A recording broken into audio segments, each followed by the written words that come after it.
मुझे भी नहीं पता था, पर जब मैंने आईपीयू का कोर्स जॉइन किया दिल्ली बाइट्स में, तो उसमें सर ने और मैम ने अ, था पहले बचपन से ही था कि मतलब टीचर बनना है।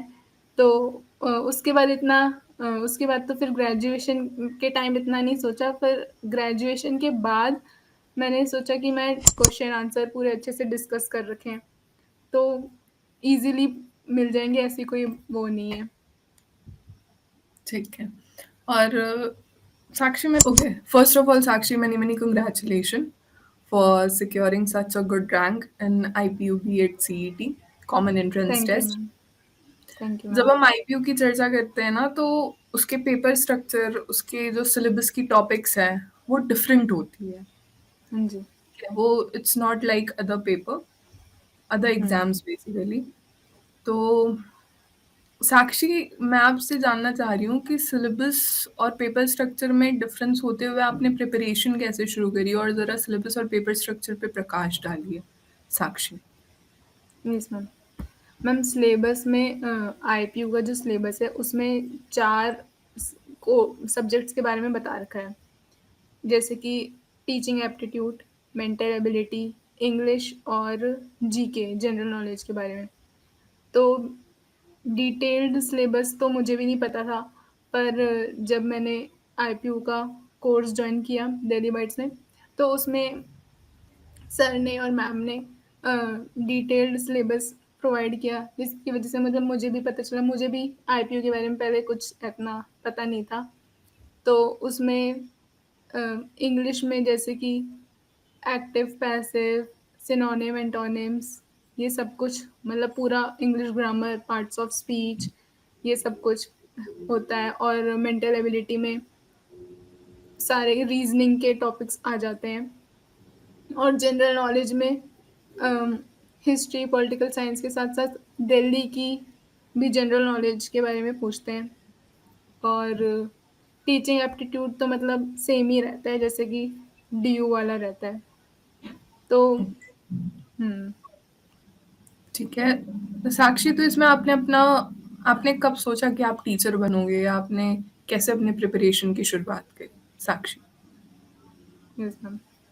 मैम टीचर बनने का तो मतलब था पहले बचपन से ही था कि मतलब टीचर बनना है।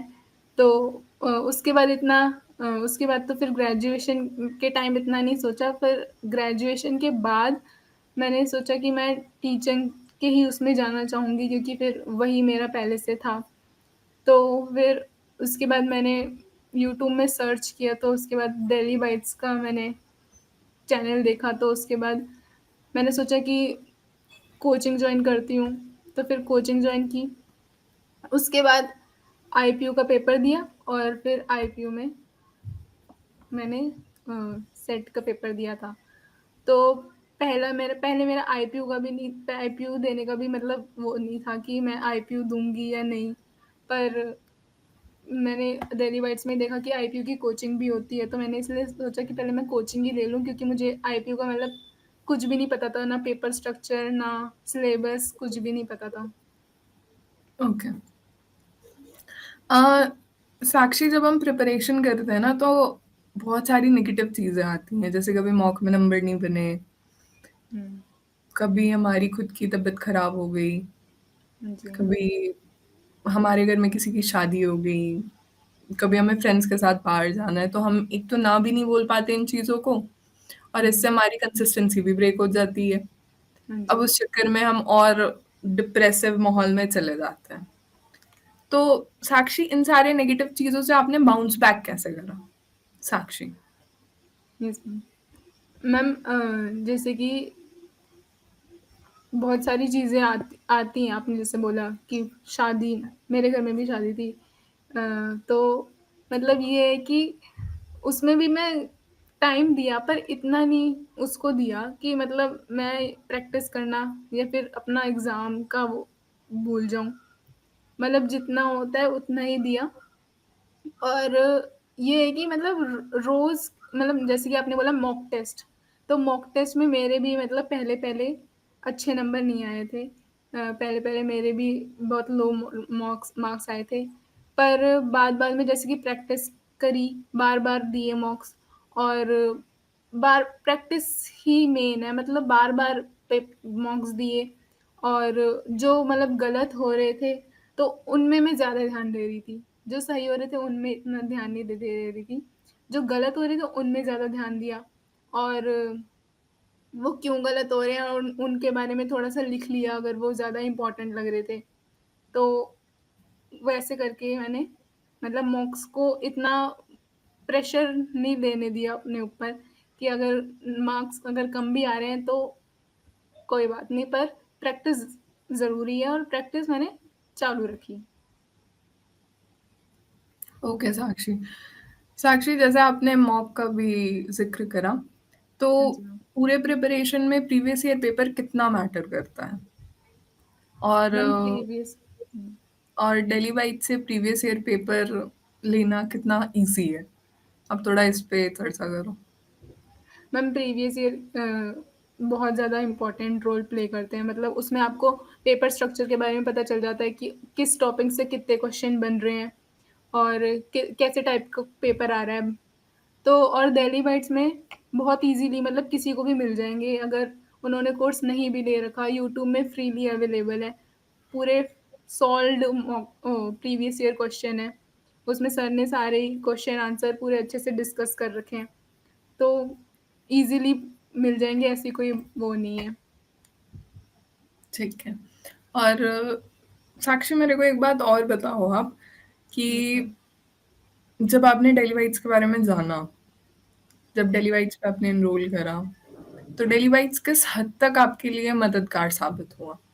किस हद तक यूज़फुल रहा? चाहे अगर मैं, सिंस आप बीएड के लिए डेली वाइट्स को चूज़ कर रहे थे, अगर मैं सीटेट की भी बात करूँ, तो किस हद तक मददगार साबित रहेगा डेली वाइट्स? अ, पहले मैं इससे पहले मैंने कोई ऑनलाइन मतलब कोई कोचिंग या फिर कोर्स नहीं ले रखा, तो मतलब ये डेली बाइट्स का मेरा पहला है। तो जब मैंने ले रही थी तो मेरे को ये था कि मतलब पता नहीं कैसा होगा ये वो, पर जब मैंने लिया और उसमें देखा मतलब डेली बाइट्स में बिल्कुल ही अच्छे से ही सारी चीज़ों को मेंटेन कर रखा है। डिसिप्लिन वॉइस क्लासेस होती हैं, मतलब बोल रखा है इतने टाइम में तो क्लासेस स्टार्ट हो जाएंगी, 9 पीएम में क्लास स्टार्ट होनी है तो हो जाती है।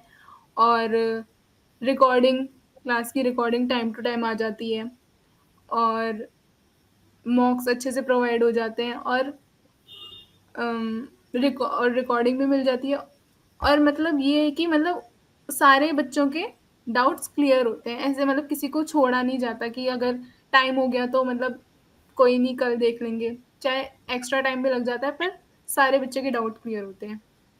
तो मतलब बहुत ज़्यादा यूज़फुल था और जैसे कि मेंटल एबिलिटी, इंग्लिश मतलब उसी टाइम ही समझ आ जाता था, ऐसे नहीं है कि मतलब बार बार उसे देखना पड़े, उसी क्लास के टाइम ही समझ आ जाता था। मेरा मेंटल एबिलिटी का था कि मेरे को मतलब कैसे करूँगी, बट उसी टाइम में समझ आ जाता था तो इसलिए बहुत ज़्यादा हेल्पफुल रहा, तो उसमें मेरे फिर सही नंबर भी आ गए थे। ठीक है। ठीक है Sakshi, thank you so much. This will be all for this particular session. Thank you. Thank you ma'am.